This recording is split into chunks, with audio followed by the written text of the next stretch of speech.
Hello' নমস্কাৰ বন্ধুসকল। এয়া দেখিছেনে গোবিন্দা আপোনাৰ এতিয়া চাই থকা জেগাবিলাক মই জেগাবোৰ দেখুৱাই দিছোঁ ধুনীয়াকৈ। এয়া এইফালে কোম্পানী দোকানত দেখুৱাই দিছোঁ এনেকৈ। এইটো ৰাস্তা দি এনেকুৱা বৰষুণ বুলি ভাবিছোঁ, পূৰা বৰষুণ দিছোঁ। এইফালে চাওক ধুনীয়াকৈ এতিয়া আপোনাৰ এটা এইফালে দেখুৱাই আছোঁ।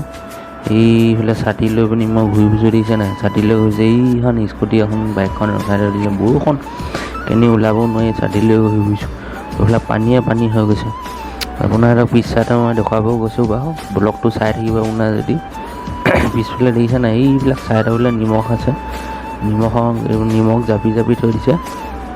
তাৰফালে মই অপৰেটাৰ ৰুমটো মই দেখুৱাই দিছোঁ বাৰু, তাত মেচিন চলাই আছে। এইটো মেচিন চলাই আছে, দেখিছে নাই? আৰু এইফালে পিছফালেও দেখুৱাই দিছোঁ আপোনাৰ। পিছফালেও চাওক, এইবোৰ হাবি হৈ আছে, এইবিলাক ধুনীয়াকৈ হাবি জংঘল হৈ আছে। মানুহবোৰ চফা কৰা নাই, চফা কৰিব লাহেকৈ। তাৰপিছত এইফালে আপোনাৰ দেখিছে নাই? এইজোপা নাৰিকল গছ কি ধুনীয়া হৈ আছে, পূৰা নাৰিকলজোপা। এইফালে দেখিছে নাই? অপৰেটাৰ ৰুমটো মই আকৌ এবাৰ দেখুৱাই দিলোঁ। এইফালে চাওক, এইফালে যদি ভিডিঅ'টো ভাল লাগিলে লাইক শ্বেয়াৰ কমেণ্ট কৰি জনাব দেই। ছাবস্ক্ৰাইব কৰি দিব, চেনেলটো শ্বেয়াৰ কৰি দিব।